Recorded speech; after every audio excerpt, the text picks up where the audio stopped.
మన ప్రభువును రక్షకుడైన యేసుక్రీస్తు వారి అతి శ్రేష్టమైన నామమున ఈ అనుదిన జీవం అనే కార్యక్రమమునకు మిమ్మల్ని ప్రేమతో ఆహ్వానిస్తూ ఉన్నాను. దేవుని మహాకృపలో గతించిన దినములన్నీ ఆయన ఉచితమైన కృప చేత మనలను భద్రపరిచిన దేవుని బట్టి మహిమ కలుగునుగాక.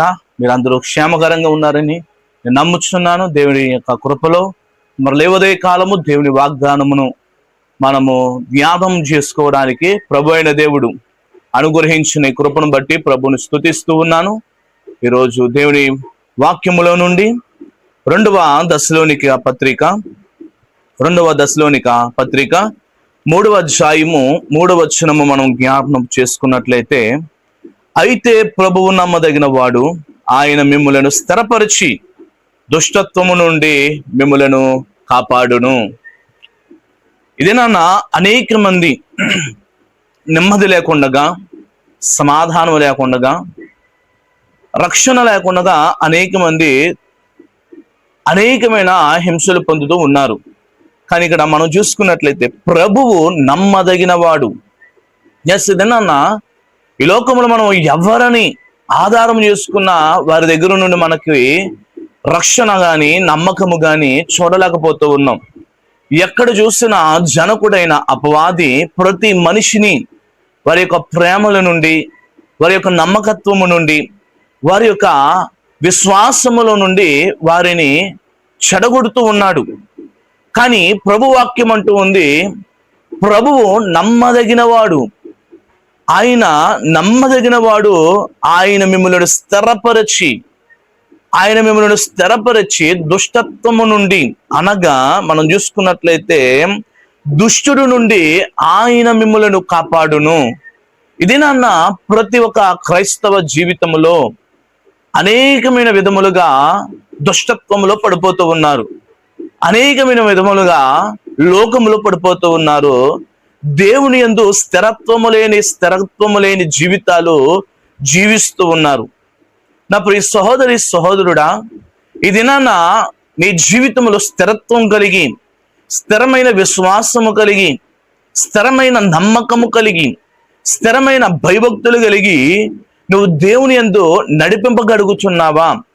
దేవుని యందు నడిపింపబడుచు దేవునిని స్తుతించగలుగుచున్నావా? ఒకసారి నువ్వు జ్ఞాపకం చేసుకో. ఇది నీలో స్థిరత్వం లేకపోతూ ఉందా? నువ్వు స్థిరముగా నిలబడలేకపోతూ ఉన్నావా? స్థిరత్వములో నువ్వు కోల్పోతూ ఉన్నావా?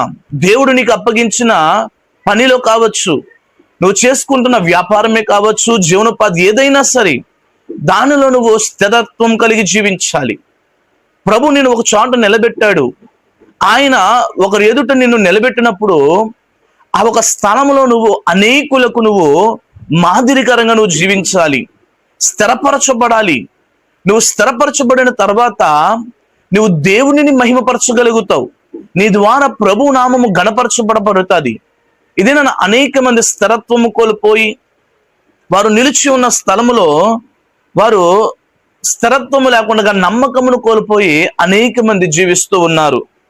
దేవుని విశ్వాసాన్ని మనం ఇక్కడ చూసుకున్నట్లయితే పరిస్థితులు మారవచ్చు, మనుషులు మారవచ్చు, కానీ దేవుడు అన్నడు కూడా మారుడు. ఆయన వాగ్దానాలు నెరవేర్చడములో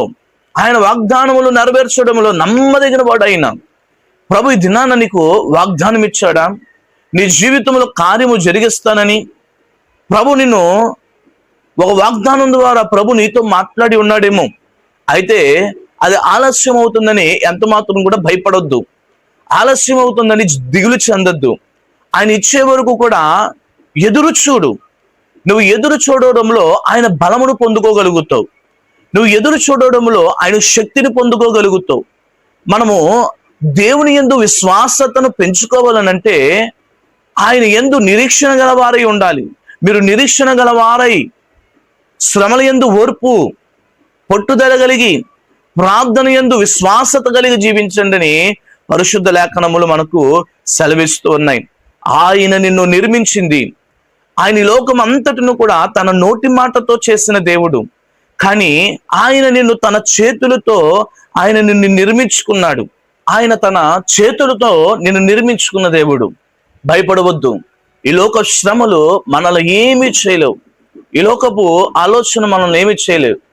భక్తుడైన పేతురు అంటూ ఉన్నాడు, భక్తుడైన పేతురు ప్రభువును చూస్తున్నంత దినాలు కూడా ఆయన విశ్వాసముతో నడవసాగాడు. ఆ సముద్రము మధ్యలో, నడి సముద్రములో ప్రభువును చూస్తూ ఉన్నాడు. ప్రభువును చూస్తున్నంతసేపు తన చుట్టూ అనేకమైన శ్రమలు, అనేకమైన బాధలు, అనేకమైన ఒత్తిడులు వచ్చినప్పటికీ కూడా పేతురు భయపడలేదు. ఎందుకో తెలుసా? ఆయన గురి ప్రభు వైపే ఉంది కాబట్టి. ఇది నాన్న, నీ గురి ప్రభు వైపు ఉన్నట్లయితే ఆయన మనలను కడవరకు నడిపిస్తాడు. పేతురు నడి సముద్రములో మధ్యలో లోకమును చూచాడు, అలలను చూచాడు, తనను భయపెట్టే కార్యములన్నిటినీ చూశాడు. ఆయన మునిగిపోవడం సాగబడింది. ఇది నాన్న, నువ్వు కూడా నీ జీవన యాత్రలో, ఆత్మీయ యాత్రలో ఈ లోకమును చూసినప్పుడు నువ్వు పడిపోతావు. ఈ లోకమును గుండా నువ్వు వెళుతున్నావు, అయినప్పటికీ నువ్వు దిగులు చెందవలసిన భయము లేదు, భీతి చెందవలసిన భయం లేదు. ఎందుకో తెలుసా? మన గురి ప్రభువై ఉన్నాడు, మన రక్షణ ప్రభువై ఉన్నాడు, మన ఆలోచన ప్రభు అయి ఉన్నాడు. ఎందుకో తెలుసా? ఆయన మనలను స్థిరపరిచి, ఆయన మనలను బలపరిచే దేవుడని మర్చిపోవద్దు. ఇది నాన్న, నీవు ఏ ఆలోచనలతో ఉన్నా, ఎటువంటి ఉద్దేశములతో ఉన్నా ప్రభు వైపు చూడు. ఆయన నిన్ను కడవరకు నడిపించి, ఆయన నిన్ను స్థిరపరిచి, ఆయన నిన్ను బలపరచడానికి ఆయన చాలిన దేవుడని మర్చిపోవద్దు. ఆయన సంరక్షించే దేవుడు, ఆయన బలపరిచే దేవుడని అన్నాడు కూడా మర్చిపోవద్దు. ఇదనమంతా ఆయన మనల్ని బలపరచడానికి, ఆయన రెక్కల నీడలో ఆయన మనల్ని దాచడానికి సంసిద్ధంగా ఉన్నాడు. దేనిని గురించి భయపడద్దు, ఆయన ఎందు విశ్వాసం ఉంచు. ఆయన కాపాడే దేవుడు, ఆయన స్థిరపరిచే దేవుడు, ఆయన దుష్టత్వము నుండి మనలను కాపాడి మనను సంరక్షించడానికి మన చుట్టూ ఆయన కృపతో మనల్ని ఆవరించిన వాడని మర్చిపోవద్దు. అటువంటి కృప ప్రభు మనకు అనుగ్రహించును గాక. ఆమెన్. ప్రార్థన. మహాగణుడైన తండ్రి, మహాపరిశుద్ధుడా, అయ్యా, నువ్వు కాపాడేవాడువు, సంరక్షించేవాడు, స్థిరపరిచేవాడు అని మేము నమ్ముచున్నాము.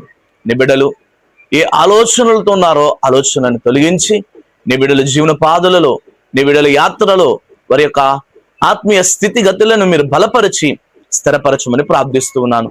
నీ కృపా కోపదల బిడ్డల ఏడల కార్యములు జరిగించమని, నీ సహాయం చేత వాడుకోమని, ప్రతి బిడ్డను ఆశీర్వదించమని, ఈ దినమంతా నీ కృపా కోపదలు మా జీవితానికి దయచేయమని యేసుక్రీస్తు దివ్యమైన నామములో అడుగుచున్నాం తండ్రి. ఆమేన్. God bless you.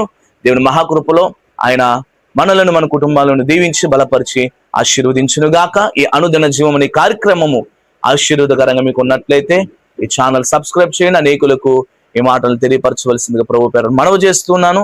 ప్రభు మనల్ని దీవించి ఆశీర్వదించును గాక. ఆమేన్.